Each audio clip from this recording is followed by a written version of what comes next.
Hi, welcome. Today we're going to be talking about how to control weeds organically. Now, this ain't going to be a deal, this secret sauce or this special way. I kind of get down real with this stuff. Controlling weeds is a problem, especially when you're in a high rainfall area and especially if you're doing in-ground gardening. Now, a lot of people will come up. I know I seen one channel one time that said, hey, you'll never have to weed again. And they talked about putting down that landscape fabric. Everybody tries that once, and even they're no longer using it, which I thought was kind of funny because when they did, I said, yeah, it works for a couple of years, but it does kind of break down. And with that, if you're going to try to use the fabric, you got to get the high quality stuff. Don't get the cheap stuff. You get it, the big box store. You get the high, but even then, you have to pull the stuff up, and dust it off, sweep it off. You can't let dirt get on top of it. Again, it gets to be a pain. I don't know of hardly anybody that does it long term. It works good for a couple of years. The main thing is when I came down here, I had problems because here we get a lot of rain. We get over 50 inches of rain a year. If we only get 45 inches of rain, it's a drought. So we're always getting rain. You get rain at the wrong time of the year and weeds will get away from you in a hurry. Even this time of year in the fall, you just don't have time to control them. So today we're out here, and the number one thing that I've done, you have to do one or two things to do the large areas. You have to get you one of those Mantis type small gas tillers, which I don't like because it's got gas. Or I did get this from Haas Tools. It's a wheel hoe. Now the secret to a wheel hoe, if you look, this is, there's weeds down here, small weeds, and you just take it and you just push it along and it breaks up the soil. And it keeps the weeds from coming back. Now, if you'll notice, the bigger weeds, it's not pulling up because it doesn't do a good job on that. However, pull this thing back. There is another attachment, and they're all the same size. He designed this well, and this is kind of like your hoop hoe, and you can attach that, and that will cut underneath it, so you can go back over it again, and you'll cut the bigger weeds. Ideally, you never let those weeds get that big. You want to keep the soil broken up because once it breaks up like that, your weeds won't germinate and root down. So that works good in the large areas. I can do this here pretty quickly.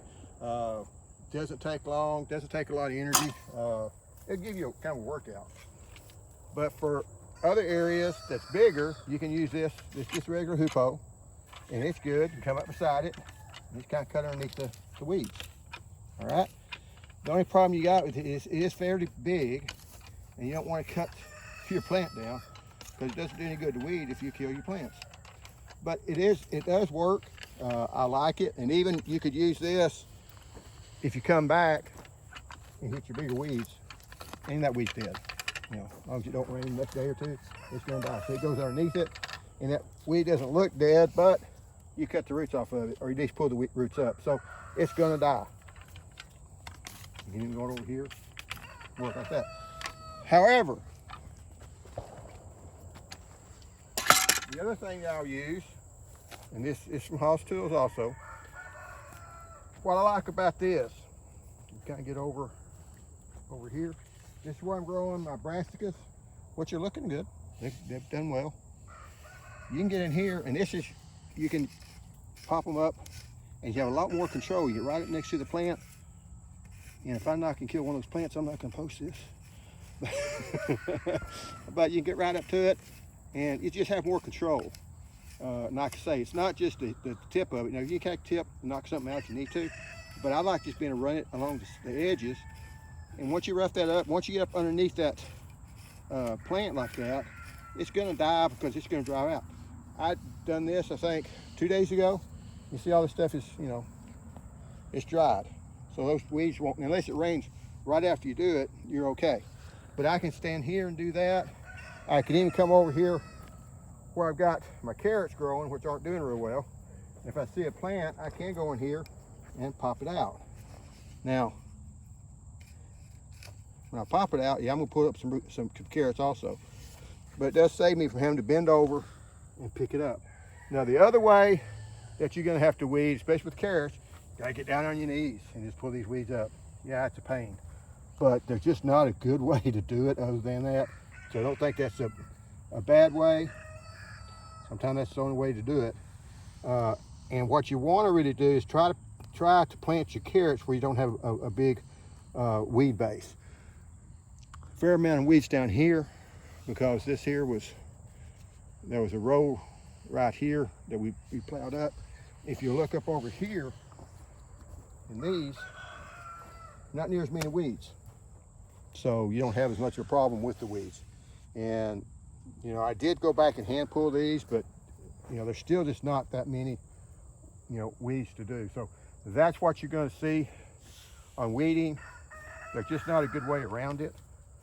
You know, like I say, I like this way better, because if you get one of those little mantis or you get one of these little electric tillers, you will shatter the soil a lot worse. This doesn't really hurt it that bad. You just broke up the crust. You're not really reached down there and shattered that soil. Now, if you want to go ahead and look at the brassicas, they have recovered. They're looking nice. I do got a couple. I think there's area, well, that's, I don't know if that's gonna make it or not. But there's one here that didn't make it. One over there that didn't make it, but pretty much, and one over there that didn't make it. Pretty much they all survived.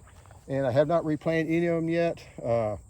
I'm planning on doing that this weekend. I plan on doing a lot of things, but hopefully I get that done. The other thing, I guess I'll go ahead and show you that I've done. And because I hate this time of year, because of the rainfall, I mean, because the sun sets so early, I have discovered that by the time I get home most nights, it's already too late. So I have wheel hoed this week. I did this today, or yesterday. Yeah, I did this today. And like I say, I do need to go back and let these weeds get a little too big.